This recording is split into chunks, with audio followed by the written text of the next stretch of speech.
listening to Brian Cashman yesterday, and this is how I felt when I found out what the number was that the Mets paid Juan Soto. He was shocked. He was stunned. He was like, I guess this was a blind auction that Boris was holding. Sure. And he figured, okay, is it the Blue Jays? Is it the Dodgers? Is it the Mets? Is it the Red Sox? And we went, and he lauded Hal Steinbrenner for going as high as he did. And quite frankly, I think he was, and I'm still stunned at the amount of money. And quite frankly, I don't care. It's Steve Cohen's money. It's my team. I'm rooting for him. I want him to do well. I want to win a World Series. And as my nephew Randy keeps saying to me, he goes, Uncle Boomer, if they just win one World Series, no. For $305 million over the next 5 years, which is $61 million a year for Juan Soto, because that's ultimately what it is. Because if he does as good as he thinks he's going to, and why wouldn't he? Because he has bet on himself at every step of the way. And even Brian Cashman said yesterday that they went to him during the season last year and said, let's see if we can get something done now. Juan Soto said, no, I want to go to free agency. And good thing for Juan Soto, he went to free agency because he did have the Mets and Steve Cohen in their deep pockets. So I'm rooting for Juan Soto, but let's face it, it's 5 years, $305 million. That's what it is right now. And after 5 years, if he does as well as we think he's going to do, and he thinks he's going to do, then he will opt out of that contract. And then if the Mets want to retain him, they're going to have to pay him at that point $55 million. Yeah, he's going to be in his 30s at that point, and we'll see what happens then. But I'm with Randy. I'm with nephew Randy going Uncle Boomer if they only win one World Series, because you got to remember there's a difference in the generations. I believe that Randy is a few years younger than me. Yes, he is. All right, so he's in the same boat. No, actually, he's about your age. I think he's a little bit older than you. He's older than 42? Yeah, he's right around your age, yeah. All right, so if he's same thing, though. So if he's right around my age or he's a little bit younger, he probably didn't remember 86. He's a Bengals fan. They haven't won the Super Bowl. I'm not trying to troll. I'm just saying I'm a Vikings fan. They haven't won the Super Bowl. I know. So he's like one championship for him is the world. And it's like if you have that we haven't had as an adult, and you get to share it with your children, too, on top of that. As he has put it, he's got his Jamar Chase, Joe Burrow. Yeah. He's got his star for his baseball team. Now, Francisco Lindor is supposed to be a star, too. So you already had one. And so is Pete Alonso. I mean, he's supposed to be a star, and you had him, too. So was Scherzer and so was Verlander. Just because you spend money in sports doesn't mean you can win, as the Bengals are evidenced by that. And hopefully that's not going to be the Mets case right now. And I always, I'm always cautionary about things like this and money like this and how it affects the rest of the team, to the tune of, are they going to spend other, more money in other, I would imagine. I mean, you don't invest $768 million or $765 million in a player without supporting that player. Yeah, I think that they will, just hearing some of the other things that I heard yesterday, the reporting around the Mets. And the other thing I liked about this more as it was going on yesterday was just looking back. And I remember having this conversation over the summer before Ohtani was a free agent. And everybody was telling me, I was fighting with CeeLo because CeeLo was in. And I'm like, I don't think that they're going to have the biggest offer for Ohtani. Like, I just don't think that they're going to do it. And they didn't. They didn't even try to go after Aaron Judge. But with the guys they tried to go after were the ones, and Ohtani was obviously coming off the injury as well, but they went after the 25-year-old pitcher from Japan. They went after the 26-year-old Juan Soto. These are the guys that I like that they targeted. Yeah. And they got one of them. They didn't get another one in Yamamoto. But they were sitting waiting for Juan Soto for years and years and years.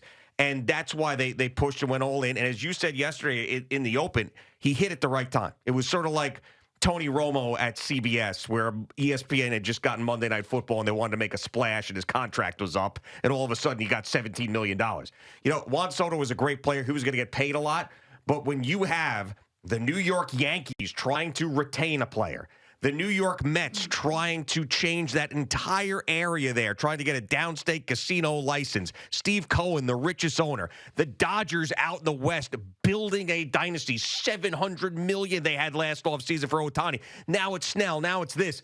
he hit at the perfect time. These guys, the richest guys in baseball who were desperate, were all after him at the same time, and he got paid. And what's amazing, if you remember when the Wilpons were selling to Steve Cohen, what was everybody worried about in Major League? I would say everybody, because certain teams like the Dodgers, run by Todd Bowley, they understand that they have to spend money to make money, and that they have a product, that there are a group of people in both New York and LA that really do love these teams and will follow these teams, will buy all the merchandise, will go to the games, will buy all the food and the drinks and everything else while they're there.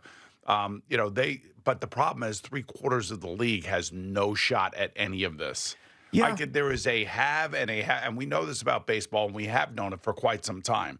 But, I'm not going to sit here and expect that the Tampa Bay Rays would buck up for this, or the Pittsburgh Pirates would buck up for this, or the Kansas City Royals would buck up for this. The fact that the A's did what they did with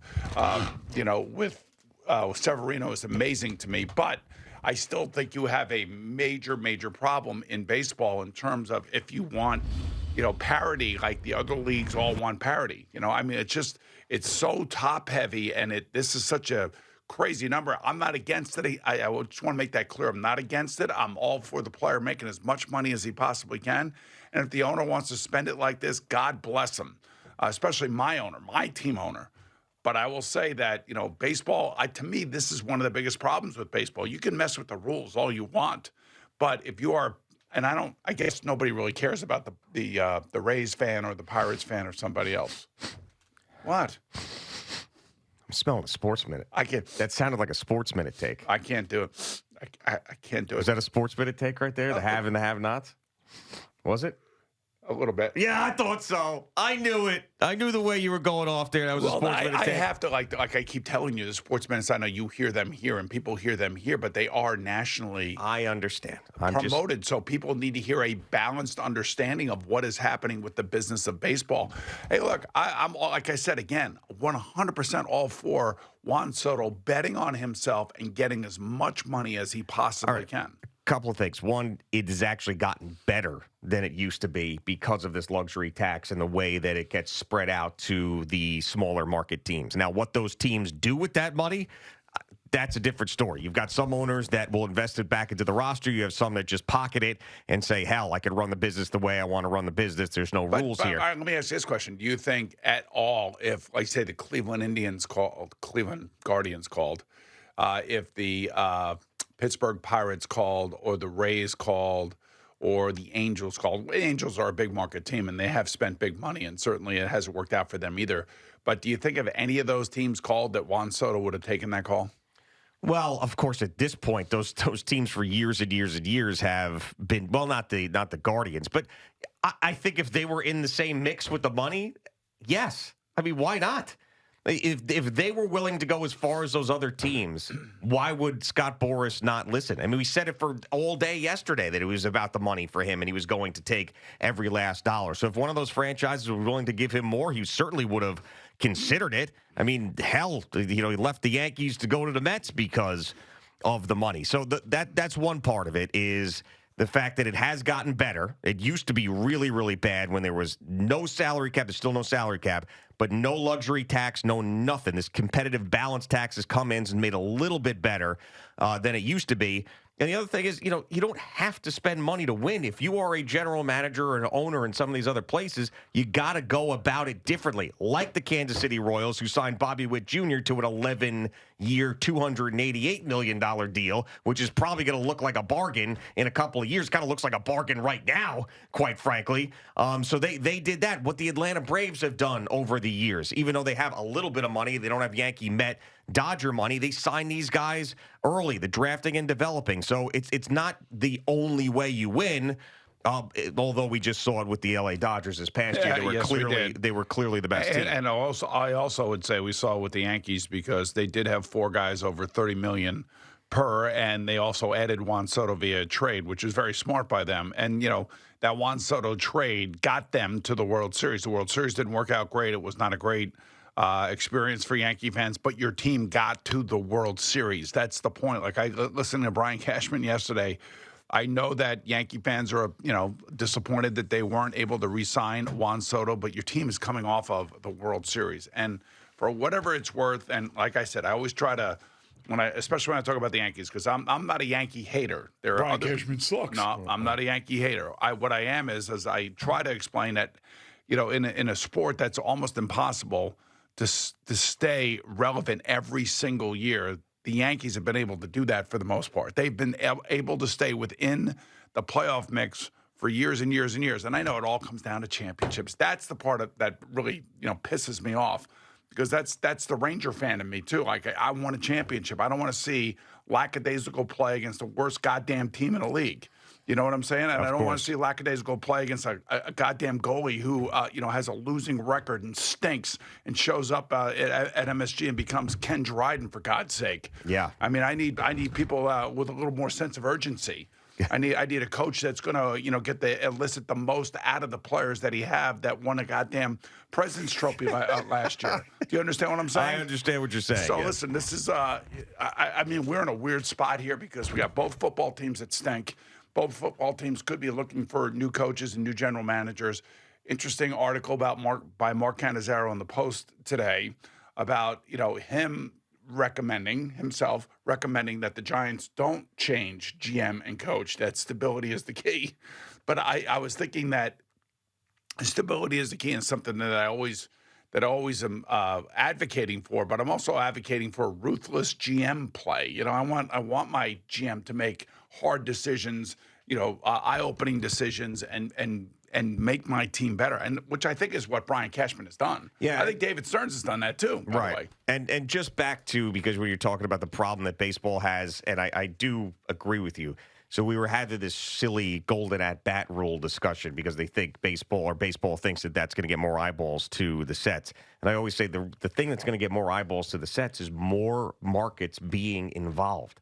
That's the only way, is having these teams in these cities compete and be good. That's how you get people to the ballpark. That's how you get people to watch. And because it's now a regional sport. I have an idea. For baseball, and I know it's going to be great. They should play for a midseason cup. Oh, yeah. That's what they should do, like within their own division. That'd be great. Like you could win the AL Central Cup. That would be great. Yeah. How about if you won the AL East Cup, like if Tampa out of the blue won the AL East Cup? Wouldn't that be amazing for them? I think they could put that banner up. This goes back to what you're saying. Like getting more people involved, having have a little skin in the game where you can actually win something. Right. But this is the problem that baseball has had, and they're stuck in this cesspool, is the fact that, there are some teams that just are not going to be relevant.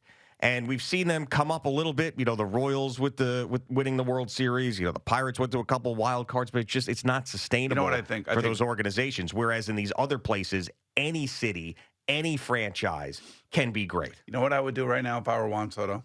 I'd buy the Pirates.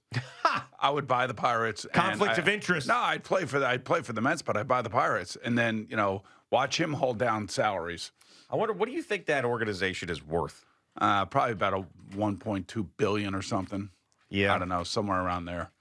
I mean, everybody's worth over $1 billion. I maybe with the exception of the A's.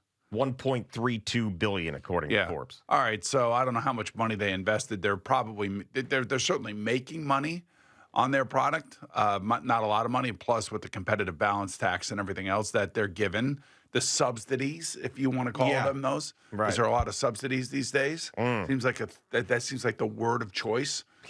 Who are we subsidizing today? You know what I mean? So, yeah, I would say that they're making money, not a lot of money, but I would also think that there's a collection of baseball owners that would remind me of like the McCaskies of the Bears, maybe the Brown family of the Bengals, and maybe the Mara family. I'm not sure, but they can't believe that they're spending this much money on these players. And there's got to be a group of Major League Baseball owners that are calling Rob Manfred going, what are we doing? I mean, there has to be, look, maybe what you do is you cut the league in half. You have like a relegation sort of situation, or something, or you just have half the league play for one championship and the other half of the league play for another one, like the loser division and the winners division, or the money division and no money division. right? The broke ass MFer division. It broke ass. I mean, maybe you go like the top 10 spending teams, and then it's the bottom 20. Well, luckily, we are in a market here where they're never going to be out of it because they're going to be spending money. And Steve Cohen flexed that muscle in the biggest way, and the Yankees have done it over the years. So we don't have to worry about those things here. And if they end up winning a championship, the Mets, after paying Juan Soto $51 million a year, I'm not going to be worried about it. I'm not going to be thinking about his salary. I'm going to be thinking about cheering and being excited and being happy that they got it done. What happens if he goes into a 3-week slump? You going to boo him? No, I won't. I won't boo him. I'm not a booer these days of my own guys. Not anymore. I'll yell about it on the show, but I won't go there and boo him. I haven't heard it in a long time. The boos finally have made it back to MSG for the Rangers. Yeah. Haven't heard that in a long time. And I heard it with disdain last night, and it is. I don't know what Chris Drury is going to do, but it is intense right now.